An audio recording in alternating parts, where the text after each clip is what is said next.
The sound of 5 gunshots echoing through the pristine, sterile corridors of a hospital at 2 in the morning is a sound that breaks the mind before it breaks the silence.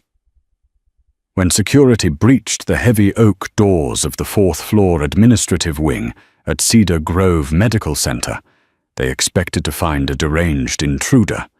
Instead, they found Arvin Sterling, the hospital's billionaire CEO, sitting calmly in a leather chair, meticulously wiping a pair of reading glasses. At his feet lay 23-year-old Amira Fletcher, a beloved intensive care nurse, bleeding out on the Persian rug. Arvin didn't run. He didn't panic. He simply placed a standard-issue Glock 19 on the mahogany desk and waited for the police. But the true story isn't the shooting. It is the chilling, impossible truth uncovered 3 days later, a truth that left the entire city utterly speechless. Cedar Grove Medical Center stood as a monolith of modern medicine against the rainy skyline of Portland, Oregon. It was a place of healing, funded by the deep pockets of the Sterling family, a dynasty of pharmaceutical tycoons. At the helm was Arvin Sterling. At 58, Arvin was a man sculpted from ice and ambition. He was rarely seen in the clinical wards, preferring the lofty heights of the 4th floor, where he commanded the hospital's vast empire from a soundproofed corner office. To the staff, he was less of a human being and more of an omnipresent force, feared, respected, and entirely unapproachable. Amira Fletcher was his antithesis. At 23, Amira was a radiant presence in the cardiac intensive care unit. She was the kind of nurse who learned the names of her patients' grandchildren, who stayed an hour past the end of her grueling 12-hour night shifts just to hold the hand of a frightened elderly woman. With her honey-blonde hair typically tied back in a messy bun and a stethoscope draped around her neck like a permanent fixture, Amira was the beating heart of the night shift. On the night of October 14th, the torrential Oregon rain was battering the reinforced glass windows of the hospital. It was 2:14 a.m. The corridors of the ICU were dimmed, the silence punctuated only by the rhythmic beeping of heart monitors and the soft squeak of rubber-soled shoes on linoleum. Nurse Beatrice Miller, a 20-year veteran of Cedar Grove, was at the nurses' station charting medications. She later testified that Amira had excused herself around 1:50 a.m. to retrieve a specialized intubation kit from the central supply room on the 2nd floor. Amira never made it to the 2nd floor. At precisely 2:16 a.m., the stillness of the hospital was shattered. Crack, crack, crack, crack, crack. The sound was muffled by the heavy acoustic ceiling tiles, but to anyone awake, it was unmistakably gunfire. Beatrice froze, her pen slipping from her fingers. The shots hadn't come from the ground floor emergency room, where violence occasionally spilled over from the streets. They had come from above, from the executive suites. Panic erupted. Security protocols were immediately initiated. Code Silver flashed across every pager and digital screen in the building. 3 armed security guards, led by a former Marine named Greg Hollister, drew their weapons and bounded up the stairwell to the 4th floor. The heavy mahogany doors to the executive suite were unlocked. Hollister kicked them open, sweeping the reception area with his flashlight. The suite was dark, save for a pool of warm, yellow light spilling from the open door of Arvin Sterling's private office. Hollister and his team approached with their weapons raised, their boots silent on the plush carpet. What they saw inside defied all logic. Arvin Sterling was sitting in his high-backed leather chair behind his massive desk. He was wearing a perfectly tailored charcoal suit, though he had removed his tie. His posture was impeccable. He was holding a microfiber cloth, slowly polishing his expensive tortoiseshell reading glasses. "Put your hands where I can see them," Hollister roared, his gun trained squarely on the CEO's chest. Arvin calmly placed his glasses on his face, looked up at Hollister, and sighed. "That won't be necessary, Gregory. The weapon is on the desk." Hollister's eyes darted to the right. Resting on top of a stack of manila folders was a black Glock 19. Its slide locked back. a thin wisp of grey smoke still rising from the barrel. Then Hollister looked down. Crumpled on the floor, between the edge of the desk and the leather visitor's chair, was Amira Fletcher. Her light blue scrubs were stained with rapidly expanding patches of dark crimson. She was motionless, her eyes closed, her face pale as porcelain. "Oh my God," one of the guards whispered. "Get a trauma team up here now." Hollister screamed into his radio, breaking protocol, his voice cracking with panic. He dropped to his knees beside Amira, pressing his hands against her chest to stem the bleeding. There were 5 distinct entry wounds, 3 in her abdomen, 1 in her right shoulder, and 1 dangerously close to her collarbone. Arvin Sterling watched the frantic, life-saving efforts with the detached curiosity of a man watching a documentary. He didn't offer a towel. He didn't express remorse. "Arvin," Hollister panted, his hands slick with the young nurse's blood. "What did you do? What the hell did you do?" Arvin adjusted his cuffs, resting his hands on the desk.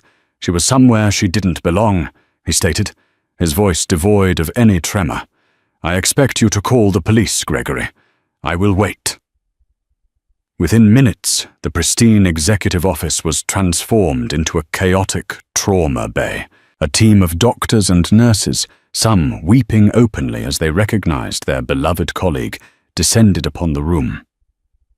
Miraculously, Amira still had a faint, thread-like pulse. She was loaded onto a gurney and sprinted down to emergency surgery.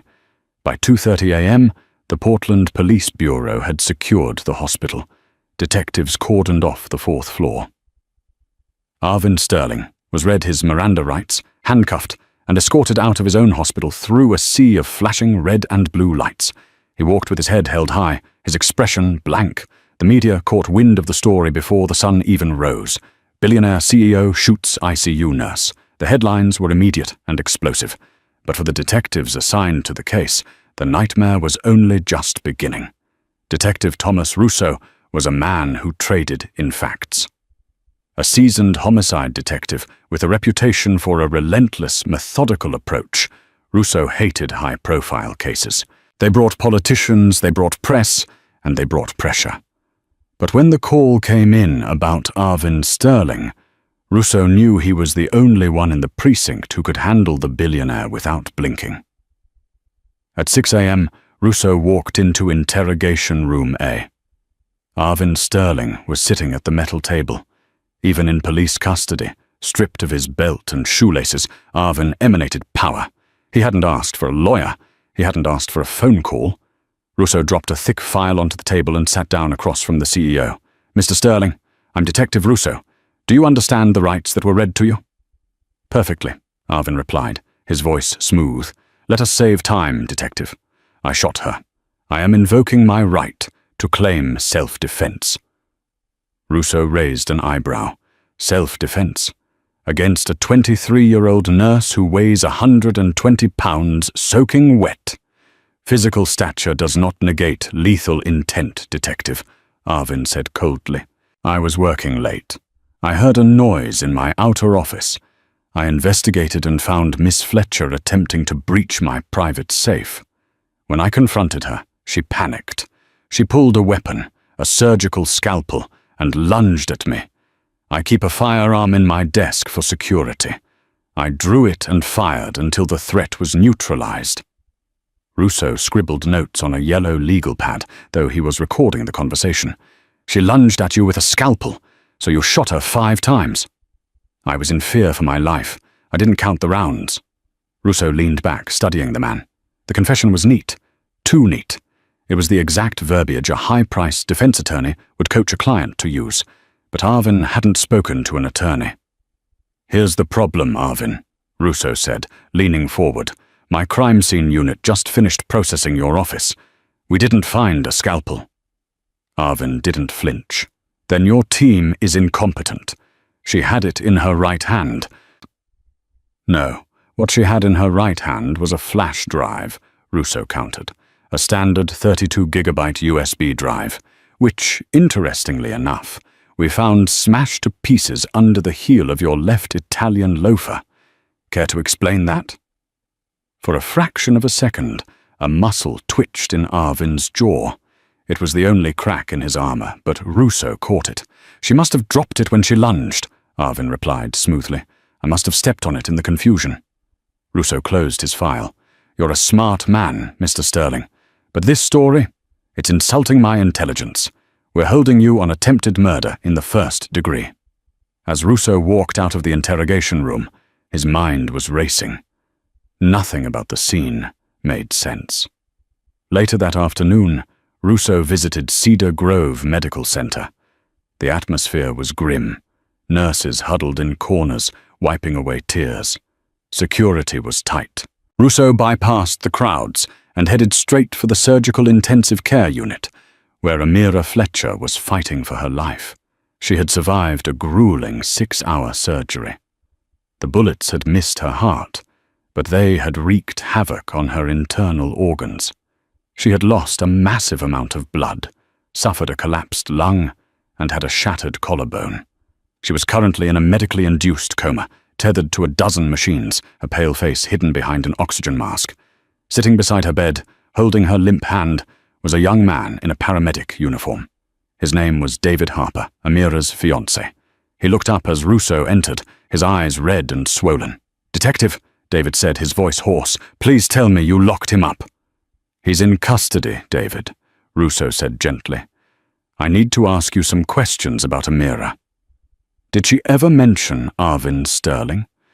Did they have any relationship, professional or otherwise?" David shook his head vehemently. "No." Abby hated the administrative floor. She said it felt like a morgue up there, all suits and no heart. She didn't even know Sterling.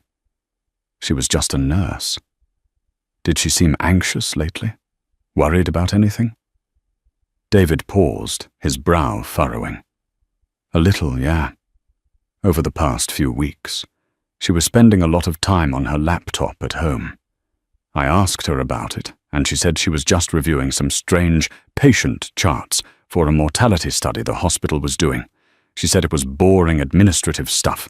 Patient charts," Russo noted, his interest piqued. "Did she keep her laptop at home?" "Yes, it's on our kitchen table." Russo immediately dispatched a unit to secure the laptop. He then requested a meeting with Dr. Philip Gallagher, the chief of surgery, and the man who had operated on Amira. Gallagher was a tall, nervous-looking man in his late 50s. He met Russo in an empty break room, his hands trembling slightly as he poured a cup of coffee. "Doctor Gallagher, thank you for your time," Russo said. "How is she?" "Critical," Gallagher replied, staring into his coffee. "Frankly, it's a miracle she survived the transport down the elevator. The trauma to her liver was extensive. We won't know the extent of the neurological damage until we bring her out of the coma, assuming her vitals stabilize." "Doctor, I need to ask you about the gunshot wounds," Russo said, pulling out a crime scene diagram. "Sterling claims she lunged at him, that she was moving toward him when he fired." Gallagher hesitated. He looked toward the door, then back at Russo. "Detective, I am a surgeon, not a forensics expert, but you pulled the bullets out of her. You saw the tissue damage." Gallagher sighed, rubbing his temples. "The entry wounds. They were clean, small. But the angles," he paused. "If a person is lunging at you, leaning forward, the trajectory of the bullet through the body should travel upwards, or at least straight back. The bullets in Amira traveled downward, sharply." Russo stared at the doctor. "Downward? Are you saying he shot her from above?" "I'm saying," Gallagher whispered, "that based on the surgical evidence, Amira Fletcher wasn't standing when she was shot. She was already on the ground." Russo felt a chill run down his spine. Arvin Sterling hadn't shot Amira in self-defense. He had executed her, or at least he had tried to. But why? Why would a billionaire CEO execute an ICU nurse in his own office? And why, if he wanted her dead, had he called security and waited for them to arrive? The answers, Russo suspected, were on that smashed USB drive. The Portland Police Cybercrime Division operated out of a windowless basement at the precinct.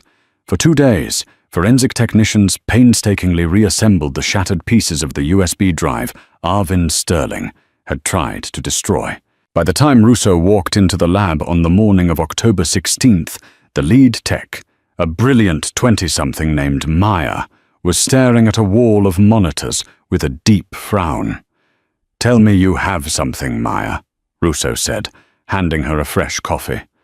"I have fragments," Maya replied, taking the cup without looking away from the screen. "Sterling did a number on the flash memory chip with his heel, but I managed to clone a few sectors. It's mostly encrypted data, but I broke through a secondary folder." "What is it?" "Spreadsheets," Maya said, bringing up a window. "Hundreds of them, and they are deeply buried in a shadow network that piggybacks off Cedar Grove's main server." Russo leaned in, squinting at the endless rows of data. "What am I looking at?" "Billing codes," Maya explained. "Specifically, Medicare and private insurance payouts. But it's not just billing. Look at the columns." She highlighted a section. There were patient names, admission dates, and dates of death. Next to each date of death was a massive financial figure. "These patients," Maya pointed a pen at the screen, "all passed away in the ICU or during routine surgeries at Cedar Grove over the last 3 years. Next to their names are life insurance payouts. But the beneficiaries aren't family members. They're shell corporations, LLCs registered in the Cayman Islands." Russo's breath caught. "Insurance fraud? Massive," Maya agreed. "We're talking upwards of $40 million. And look at this." She tapped a few keys, filtering the spreadsheet. Every single one of these deceased patients had 2 things in common. 1, they had no listed next of kin. 2, their attending physician of record at the time of death was Dr. Philip Gallagher, the chief of surgery, the man who had operated on Amira, the man who was so nervous in the break room. "Amira found this," Russo murmured, the pieces suddenly clicking into place. She noticed a pattern in the mortality rates. She was pulling the files onto that drive to take to the authorities. "Makes sense," Maya said. "But why did the CEO shoot her? If Sterling was the mastermind behind a $40 million fraud ring, why do it himself? He has the money to hire a professional. Why shoot her in his own office, leave his own weapon, and sit there waiting to be arrested?" It was the question that had been keeping Russo awake for 48 hours. Armed with the new evidence, Russo secured a warrant for Amira's laptop. He found exactly what he expected: encrypted emails sent to a Proton mail address, outlining her suspicions about Dr. Gallagher and a massive financial conspiracy. She had planned to confront Sterling with the evidence, believing the CEO was unaware of Gallagher's crimes and would help her stop it. She had walked right into the lion's den, expecting a savior, and found a monster. Or so it seemed. Russo marched back into the precinct holding cells. Arvin Sterling was sitting on the concrete bench, reading a paperback novel his lawyer had finally delivered. He looked up, unbothered by the bleak surroundings. "We cracked the drive, Arvin," Russo said through the bars. "We know about the insurance fraud. We know about the shell companies. And we know Dr. Gallagher was killing off patients with no families to collect the payouts. Amira figured it out. She brought the evidence to you, and you shot her to keep her quiet." Arvin carefully dog-eared his book and stood up, walking slowly to the bars. He looked Russo dead in the eye, and then Arvin Sterling laughed. It wasn't a maniacal laugh, but a dry, hollow chuckle that echoed off the concrete walls. "You are a remarkably linear thinker, detective," Arvin said softly. "You find a crime, you find a body, and you draw a straight line between the two." "The evidence draws the line," Russo snapped. "I am a billionaire, Detective Russo," Arvin said, his voice dropping to a dangerous whisper. "My personal net worth exceeds $3 billion. Do you honestly believe I would risk a life sentence in a federal penitentiary? Do you think I would personally execute a 23-year-old girl in my own office over a pathetic $40 million side hustle run by a spineless surgeon?" Russo froze. The logic hit him like a physical blow. Sterling was right. The risk-to-reward ratio was absurd. A man like Sterling wouldn't get his hands dirty for pocket change. He would just fire Gallagher, turn him in, and look like a hero. "If you didn't do it for the money," Russo demanded, gripping the bars, "then why did you shoot her?" Arvin stared at him, his dark eyes unreadable. He stepped back from the bars, picked up his book, and sat back down on the bench. He didn't say another word. Frustrated and confused, Russo stormed back to the detective's bullpen. His phone was ringing on his desk. He snatched it up. "Russo." "Detective, this is forensics," the voice on the other end said. "We just got the preliminary ballistics report back from the state lab." "And?" Russo barked. "Let me guess, the bullets match the Glock 19 we pulled off Sterling's desk." "Actually, sir." "No," the technician said, hesitation clear in his voice. Russo stopped breathing. "What do you mean, no?" "The Glock 19 on the desk was fired 5 times. We confirmed that. But the slugs Dr. Gallagher pulled out of Amira Fletcher's body? They aren't 9mm rounds, Detective. They're .22 caliber. They were fired from a completely different weapon." The bullpen around Russo seemed to fade into a dull roar. If the bullets inside Amira didn't come from Arvin's gun, then Arvin hadn't shot her. But Arvin's gun had been fired 5 times in that office. Who did Arvin shoot at? "Get a team to the hospital," Russo yelled across the bullpen, grabbing his coat. "Get a guard on Amira Fletcher's door right now. She isn't the victim of a cover-up. She's a witness to something else entirely." As sirens began to wail in the distance, tearing through the Portland rain, the true horror of what happened in Wing C was finally beginning to surface. And it was darker than anyone could have ever imagined. The drive from the precinct to Cedar Grove Medical Center was a blur of neon streaks and blinding rain. Detective Thomas Russo pushed his unmarked sedan to its absolute limits, the siren wailing a frantic warning to the sparse late-night traffic. His knuckles were white on the steering wheel, his mind racing faster than the engine. If Arvin Sterling's 9mm Glock was fired 5 times, but Amira Fletcher was bleeding from 5.22 caliber wounds, it meant 2 things. First, there were 2 shooters in that executive office. Second, Arvin Sterling had missed his target entirely, and the real attempted murderer was still walking free. And right now, that murderer knew Amira was still breathing. Russo screeched to a halt in the ambulance bay, flashing his badge at the startled triage nurses as he sprinted through the double doors. He didn't wait for the elevator. He hit the stairwell, taking the steps 2 at a time, his breathing echoing in the concrete shaft. He burst onto the surgical intensive care unit floor. The corridor was quiet, dimly lit to allow the critical patients to rest. A uniformed police officer, Officer Miller, was supposed to be stationed outside Amira's door, room 412. The chair outside room 412 was empty. Russo drew his service weapon, his heart hammering against his ribs. He signaled for a passing nurse to stay back, his finger resting lightly on the trigger guard. He approached the room, the heavy silence of the ICU suddenly feeling oppressive. He peered through the narrow glass window of the heavy wooden door.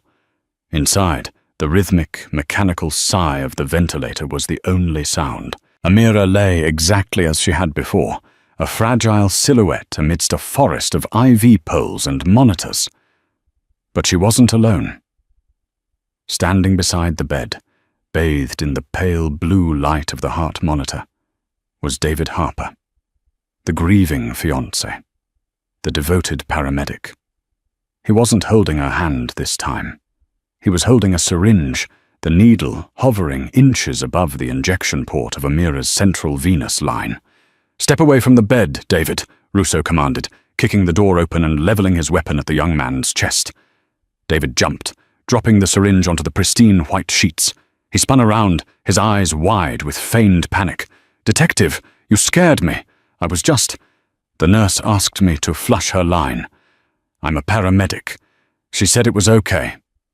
"Put your hands on your head and interlock your fingers," Russo ordered, stepping into the room. He kept his gun steady, his eyes darting to the discarded syringe. The liquid inside was crystal clear. It could have been saline. It could have been potassium chloride, a drug that would induce an untraceable, fatal heart attack within seconds. "Detective, please, what is this?" David stammered, raising his hands slowly. "I love her. I'm just trying to help. Turn around. Face the wall." Russo closed the distance, shoving David forcefully against the sterile tiled wall. He holstered his weapon with one hand and retrieved his handcuffs with the other, snapping them brutally onto David's wrists. "You're making a mistake," David protested, his voice cracking. "Sterling is the one who shot her. He's a monster." "Sterling shot at you, didn't he, David?" Russo hissed into the paramedic's ear as he patted him down. When Russo's hands brushed against the deep cargo pocket of David's uniform pants, he felt the heavy, distinct outline of metal. He reached inside and pulled out a compact, suppressed, .22 caliber Ruger pistol. The barrel was cold, but the implications burned like fire. David's entire body went rigid. The facade of the grieving fiancé instantly melted away, replaced by a cold, calculating stillness that made Russo's blood run cold. "Read him his rights and get him out of my sight," Russo barked as two backup officers finally arrived, breathless and wide-eyed in the doorway. Officer Miller, the missing guard, stumbled out of the nearby supply closet a moment later, rubbing a massive lump on the back of his head. Russo carefully collected the dropped syringe with a gloved hand, sealing it in an evidence bag. He looked down at Amira. Her chest rose and fell with the mechanical push of the ventilator. She was oblivious to how close she had just come to taking her last breath.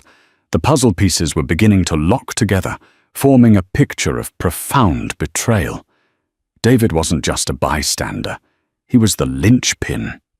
As a paramedic, he was the first point of contact for the dying elderly patients. He was the one routing them to Cedar Grove, directly into the waiting hands of Dr. Gallagher. When Amira started digging into the mortality rates, she hadn't just uncovered Gallagher's fraud. She had unknowingly threatened the man she shared a bed with.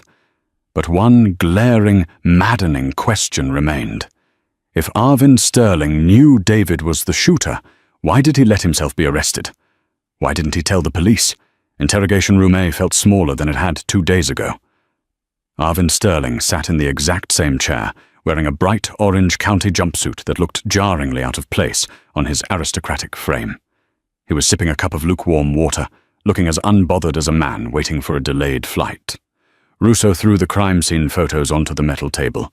They fanned out, showing the bullet holes freshly dug out of the executive office drywall, holes that lined up perfectly, with a trajectory pointing towards the suite's private exit. Next to them, he dropped a photo of the .22 caliber Ruger confiscated from David Harper. "You missed," Russo said simply, pulling up a chair and sitting down heavily. Arvin glanced at the photos. He didn't blink. "I am not a marksman, detective. I am an administrator. My aim under pressure leaves much to be desired." "Cut the crap, Arvin," Russo growled, leaning across the table. "We have David Harper in custody. We found the gun. We stopped him from injecting Amira with enough potassium to stop an elephant's heart. We know he was working with Dr. Gallagher to harvest life insurance payouts from deceased patients, and we know Amira figured it out." Arvin slowly set his water cup down. The faint shadow of a smile touched the corners of his mouth. "You are improving, Detective Russo. I want the truth. Now. From the beginning." Arvin steepled his fingers, staring at Russo with piercing intelligence. "The truth is a messy thing, Detective. But very well. Amira Fletcher did not come to my office to steal from me. She came to me because she was terrified." Arvin's voice lowered, taking on a rare tone of solemnity. "She bypassed my secretary and barged into my office at 1:45 in the morning. She was hysterical. She had her flash drive, and she laid out the entire conspiracy. Dr. Gallagher, the falsified records, the offshore accounts. But she also told me something else. She told me she thought her fiancé, David, was involved. She had found a burner phone in his medical bag with texts coordinating patient transfers with Gallagher. Russo took notes, his pen scratching loudly in the quiet room. So she came to you for protection. She came to me to blow the whistle, Arvin corrected. But she was naive. She didn't realize that by confronting David about the burner phone earlier that evening, she had signed her own death warrant. 10 minutes after she arrived in my office, the door opened. Arvin closed his eyes for a brief second, the memory clearly playing in his mind. It was Harper. He was in his paramedic uniform. He didn't say a word. He simply raised a suppressed pistol and shot her. 5 times. It happened so fast. She collapsed. I reached into my desk drawer, pulled my firearm, and emptied the magazine at him. As I said, I missed. Harper fled down the private stairwell. Which leaves the million-dollar question, Russo said, tapping his pen on the table. Why did you sit back down, wipe your glasses, and tell my officers you shot her? Why claim self-defense and go to jail? You could have told the security guards that Harper did it. We could have locked down the hospital and caught him. Arvin's eyes snapped open, blazing with sudden intensity. Think, detective. Think about the board. Think about the police department. A multi-million-dollar fraud ring operating for 3 years under everyone's noses. Gallagher and Harper couldn't have managed that alone. They had help.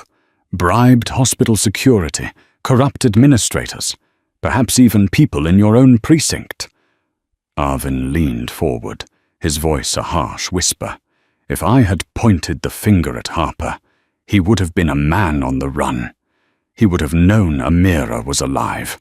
And what happens to witnesses in a hospital filled with compromised staff? They suffer complications. Someone slips something into her IV. An accident happens during surgery. Russo stared at the billionaire, the sheer, staggering magnitude of the man's calculation washing over him. By confessing, Arvin continued smoothly, leaning back in his chair, I became the villain. I gave the media a sensational story, the evil billionaire and the innocent nurse. I forced the Portland police to put a microscope on me, and by extension, on Amira. I brought down an impenetrable shield of public scrutiny upon her room. I made her the most famous, closely watched patient in the state. No assassin could touch her without the whole world watching. Russo was speechless. Arvin Sterling hadn't shot Amira Fletcher. He had sacrificed his own freedom, his reputation, and his company's stock price to build a fortress around a 23-year-old girl he barely knew. You, Russo breathed out, shaking his head. You played a very dangerous game, Arvin. You could go to prison for a long time just for the cover-up. I have excellent lawyers, Arvin replied dryly, and I have you, detective, because now you know the truth. You have the shooter, you have the surgeon, but you do not have the architect. Russo frowned. What do you mean, the architect? You just said Gallagher and Harper were running the fraud. Arvin let out a cynical laugh. Gallagher is a degenerate gambler in debt to the wrong people, and Harper is a greedy paramedic. Do you really think those two have the financial literacy to establish a labyrinth of Cayman Island shell corporations and launder $40 million clean? Arvin stood up, walking over to the reinforced glass window of the interrogation room. He looked out into the bustling squad room. They were the foot soldiers, Detective Russo, the muscle and the scalpel. But the person pulling the strings, the person who signed the authorization, forms allowing those patients to be routed directly to Gallagher's surgical table. That person is still out there. And unless you find them, Amira Fletcher will never truly be safe. Russo felt a cold knot form in his stomach. Who is it, Arvin? Who signed the forms? Arvin turned back to Russo, his expression grim. The only person with higher administrative clearance than the chief of surgery, the chief medical officer of Cedar Grove. Dr. Evelyn Vance. Russo's blood ran cold. He had just seen Dr. Vance walking into the intensive care wing right before he arrested David Harper. The revelation hit the detective like a physical blow. The chief medical officer, Dr. Evelyn Hastings. She was the one who had walked right past him, in the surgical intensive care unit corridor, her white coat billowing, a clipboard clutched tightly to her chest. She hadn't been checking on patients. She had been acting as the ultimate overseer, ensuring David Harper successfully silenced the only witness who could collapse their $40 million empire. With David now detained and stripped of his suppressed weapon, the immediate physical threat was neutralized, but Hastings was still inside the walls of Cedar Grove Medical Center. She possessed the highest administrative clearance in the building. If she realized her foot soldier had failed, her next move wouldn't be violence. It would be erasure. The detective grabbed his radio, his voice echoing through the sterile concrete stairwell of the precinct.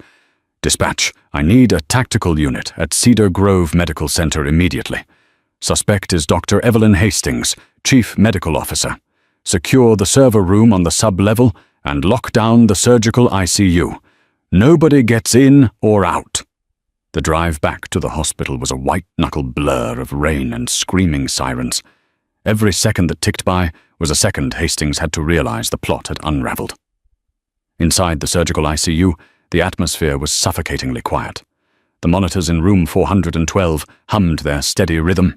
Amira Fletcher lay motionless, her life sustained by a Medtronic Puritan Bennett 980 ventilator. Her pale skin was a stark contrast to the vivid blue of the hospital gown. She was a dedicated professional, certified by the American Nurses Credentialing Center, a woman who had sworn an oath to protect lives, now entirely defenseless. The heavy wooden door to room 412 clicked open. Dr. Evelyn Hastings stepped inside. Her demeanor was no longer the composed, authoritative facade she wore during board meetings. Her eyes were frantic, darting toward the empty chair where the police guard was supposed to be stationed. She closed the blinds on the interior window, plunging the room into the dim, blue glow of the telemetry screens. She knew David had failed. She had seen the squad cars pulling up to the ambulance bay from her corner office window. The police had the paramedic. It was only a matter of time before he broke under interrogation and offered her up on a silver platter in exchange for a plea deal. But Hastings was not a woman who surrendered. The offshore accounts in the Cayman Islands were encrypted, but the routing numbers, the digital bridge connecting the life insurance payouts to the hospital's internal admission forms, were still buried in the hospital's localized mainframe, and there was only one person who had seen the decrypted files. Hastings walked to the side of Amira's bed. She didn't look at the young nurse's face. To Hastings, patients were not people. They were data points, variables in a highly lucrative algorithm. She pulled a small, pre-filled syringe from the pocket of her pristine white coat. It wasn't potassium chloride. It was a massive, lethal dose of regular insulin, a substance that would trigger catastrophic hypoglycemia, sending Amira into irreversible brain death. It was the perfect, untraceable murder weapon in an intensive care setting. "You should have just done your job, Amira," Hastings whispered, her voice devoid of emotion. She reached for the central venous line, uncapping the syringe with her thumb. "Step away from the IV, doctor." Hastings froze. The voice came from the shadows near the ensuite bathroom. The detective stepped forward, his service weapon drawn and leveled squarely at the chief medical officer's head. He had bypassed the elevators, taken the fire stairs, and slipped into the room just seconds before she entered. "Drop the syringe," the detective commanded, his finger resting taut against the trigger. "Drop it on the floor and put your hands behind your head." Hastings' mind raced. She looked at the gun, then at the syringe in her hand. "Detective, you are making a grave error. I am the chief medical officer. I am administering a scheduled dose of medication to stabilize her blood sugar. Do you think I'm a fool?" the detective barked, stepping into the light. "I know about the Cayman accounts. I know about the life insurance fraud. I know you signed the authorization forms that fed helpless patients to a butcher with a gambling debt. David Harper is in custody, and he's already singing." The color drained from Hastings' face. The syringe slipped from her fingers, clattering harmlessly onto the linoleum floor. She slowly raised her hands, her empire crumbling in the span of a single heartbeat. But as the detective moved in with his handcuffs, a loud, grating alarm began to blare from the ceiling speakers. The overhead lights flickered, then died completely, replaced by the ominous red pulse of the emergency backup generators.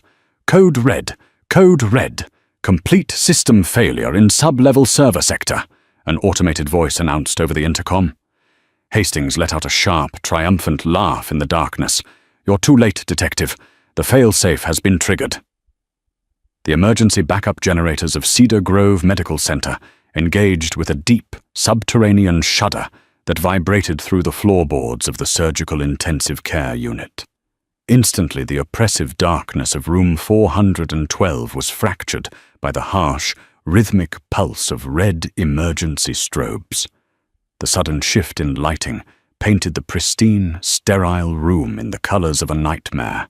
The life-saving machinery tethered to Amira Fletcher's fragile body beeped loudly in protest as they switched to internal battery power, their screens casting a sickly crimson glow across her pale, unconscious face. Dr. Evelyn Hastings stepped backward, putting distance between herself and the discarded syringe of lethal insulin on the linoleum floor. The frantic, cornered animal panic that had seized her only moments before evaporated completely, replaced by a chilling, triumphant calm. The blaring automated voice over the intercom, announcing the complete system failure in the sub-level server sector, was the sweetest sound she had ever heard. Did you really think a $40 million operation wouldn't have a contingency plan? Hastings sneered, her voice cutting through the mechanical wail of the alarms. She lowered her hands, brushing invisible lint from her immaculate white coat with an air of absolute invincibility. Detective Thomas stood his ground near the ensuite bathroom, his service weapon still leveled at her chest. His jaw clenched so tight, his teeth ground together. He understood the implications of the alarm all too well. White-collar empires weren't built on physical ledgers. They existed entirely in the digital ether. The moment I looked out my office window and saw your patrol cars swarming the ambulance bay, I knew David Harper had bungled his simple task, Hastings continued, her tone dripping with aristocratic condescension. I am not a woman who leaves her fate in the hands of a panicked paramedic. Detective, I initiated a remote, scorched earth wipe of the hospital's localized administrative servers before I ever stepped foot on this floor. Thomas's grip on his heavy pistol tightened, his knuckles turning white under the flashing red lights. Every single admission record that bypassed standard triage, Hastings lectured, pacing slowly toward the doorway as if she were addressing a room of medical students. Every falsified death certificate signed by Philip Gallagher. Every digital routing number connecting this hospital's billing department to those offshore shell companies in the Cayman Islands. It is all burning to digital ash right at this very second. You caught a greedy foot soldier in the hallway, and you have a disgraced, gambling-addicted surgeon. But you have absolutely nothing tying me to their pathetic, localized fraud. She paused at the threshold of the heavy wooden door, a cruel, mocking smile twisting her features as she looked at the unconscious nurse in the bed. I suggest you check on your patient, Detective, Hastings whispered, her eyes gleaming with malice. And I suggest you prepare yourself and your precinct commander for the massive, career-ending defamation lawsuit my legal team will be filing against the Portland Police Bureau by tomorrow morning. I wouldn't be so sure about that, Evelyn. The voice was neither loud nor strained, yet it struck with the concussive force of a physical blow. It echoed from the darkened corridor, cold, commanding, and utterly devoid of fear. Hastings stopped dead in her tracks, her breath hitched in her throat, the cruel smile instantly freezing on her face. Standing in the doorway, blocking her only avenue of escape, was Arvin. He was no longer wearing the humiliating, bright orange county jumpsuit he had been photographed in just 48 hours prior. He was dressed impeccably in a tailored, midnight blue suit, his pristine white shirt buttoned flawlessly. His signature tortoiseshell reading glasses were perched perfectly on the bridge of his nose. He looked exactly like the billionaire titan who ruled the hospital, unbothered, untethered, and entirely in control. Flanking the towering CEO were two broad-shouldered men wearing tactical Kevlar vests emblazoned with the bright yellow letters of the FBI. Detective Thomas slowly lowered his service weapon, his mind struggling to process the impossible sight. "Arvin, how? You were in a holding cell. The judge denied your preliminary bail." "I have exceptionally persuasive attorneys, and I posted a rather exorbitant federal bond 20 minutes ago, Detective," Arvin said smoothly, stepping into the red-bathed intensive care room. He did not look at Thomas. His piercing, dark eyes were locked entirely on the chief medical officer. "And as you can see, I brought some federal friends with me." Hastings swallowed hard, though she desperately tried to maintain her facade of arrogant superiority. Her voice trembled slightly as she spoke. "It doesn't matter, Arvin. You are too late. The servers are already wiped. The encrypted files are gone. You're standing in the dark with a badge and nothing but baseless accusations." "You always did underestimate the people beneath you, Evelyn," Arvin replied, stepping closer, his expensive leather shoes crunching softly over the discarded plastic syringe cap on the floor. "Your arrogance blinded you to the intelligence of the staff you viewed merely as numbers. You underestimated Amira, and you severely, catastrophically underestimated me." Arvin gestured calmly with one hand. The FBI agent to his right stepped forward, holding a sleek, heavy-duty encrypted field laptop. The screen was open, displaying lines of rapidly cascading green code that illuminated the agent's face. "When Amira bypassed protocol and came to my executive office that night," Arvin explained, his voice echoing with meticulous precision in the quiet room, "she brought a physical flash drive, yes. But she wasn't foolish enough to bring the only copy of the evidence into the lion's den. She had already emailed a compressed, highly encrypted folder containing all the raw, unedited billing data to my private, secure off-site server minutes before she walked through my door. She knew the hospital servers were compromised. She just didn't know you were the one compromising them." The remaining color drained entirely from Hastings's face. She stared at the glowing laptop screen as if it were a venomous snake preparing to strike. "When I reviewed the data while waiting for the police to arrive, I realized the staggering magnitude of the conspiracy," Arvin continued, stepping so close to Hastings that she was forced to lean back against the doorframe. "I knew calling the local police wouldn't be enough. The corruption was too deep. The financial roots too tangled. I needed the full weight of the federal government, but I also knew the moment I started making high-level calls you would panic. You would trigger the very wipe you just attempted, destroying the local chain of custody needed for a watertight federal indictment." The billionaire looked down at the disgraced doctor, his expression one of absolute, unyielding judgment. "So I gave you a distraction," Arvin said, his voice dropping to a dangerous silken whisper. "I let myself be arrested. I took the fall for the shooting to focus the entire city's attention, the media, the police, and most importantly you, on myself. I turned Amira's room into the most heavily guarded fortress in the state of Oregon, and while you were busy trying to assassinate an innocent nurse to cover your localized tracks, my private cybersecurity team was working directly with the FBI's cyber warfare division." Arvin smiled, a cold, terrifying expression that sent a visible shiver down Hastings's spine. "They didn't just decrypt Amira's files, Evelyn," Arvin concluded softly. "They used them to build an invisible backdoor directly into your localized mainframe. That remote wipe you just proudly triggered? It didn't delete a single file. It simply transferred them, in their entirety, alongside your digital signature, directly to the secure servers at the Federal Bureau of Investigation headquarters in Quantico.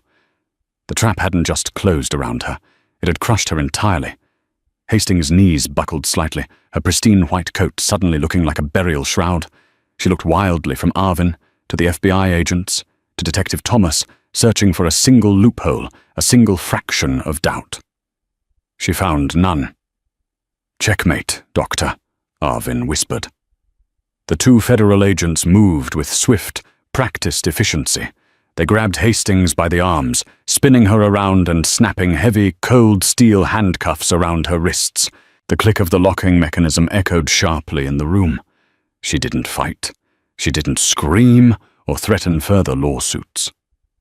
The chief medical officer was dragged out of the intensive care unit in absolute, shattered silence, her empire collapsing into dust beneath her feet. Detective Thomas holstered his weapon, letting out a long, exhausted breath that seemed to carry the weight of the last 72 hours. He looked at Arvin, the man he had ruthlessly interrogated, the man he had spent 3 days trying to lock away in a federal penitentiary. "You risked everything," Thomas said, his voice thick with disbelief and a newfound, profound respect.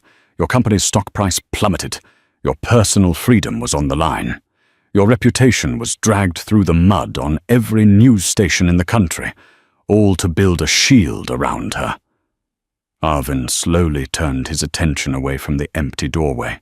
He looked down at Amira Fletcher, who continued to sleep peacefully under the rhythmic, mechanical hum of the Medtronic ventilator, entirely unaware of the war that had just been fought and won over her bedside.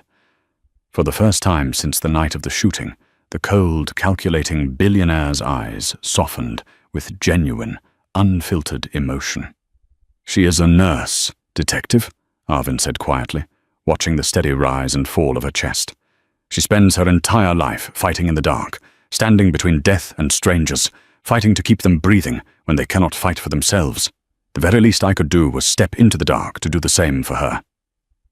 Weeks later, the unrelenting Oregon rain finally broke, giving way to crisp, clear skies. The fallout from the Cedar Grove Medical Center scandal was unprecedented in the city's history. Dr. Philip Gallagher and David Harper both accepted immediate, heavily leveraged plea deals, officially confirming Dr. Evelyn Hastings as the mastermind of the operation. The federal indictments were swift and merciless. The government seized the offshore accounts, slowly beginning the complex process of returning tens of millions of dollars to the grieving families of the victims who had been preyed upon. The hospital underwent a massive administrative purge, but the doors remained open, the foundation fundamentally cleansed. And on a bright, remarkably warm Tuesday morning, the heavy glass doors of the hospital's acute physical rehabilitation wing slid open. Amira Fletcher walked out into the sunlight. She moved slowly, relying heavily on a silver aluminum cane, her body still bearing the invisible scars of the 5 gunshots and the grueling physical therapy that followed. Yet, as the sunlight caught her honey blonde hair, her posture was unbroken. Waiting for her in the center of the manicured hospital courtyard, standing beside a black town car and holding a simple, unadorned bouquet of white lilies, was the man who had traded his empire for her life. Amira paused, a slow, brilliant smile breaking across her face. The billionaire and the nurse, 2 people from entirely different worlds, bound forever by the darkest night of their lives, walked toward each other, ready to finally step out of the shadows and into the light. The echoes of those 5 gunshots on the 4th floor faded, but the shockwaves forever changed the city. Arvin risked his empire to become a human shield, proving that true power isn't in wealth, but in the lengths one will go to protect the innocent. Amira survived, not just as a nurse, but as the hero who brought down a multi-million-dollar empire of greed.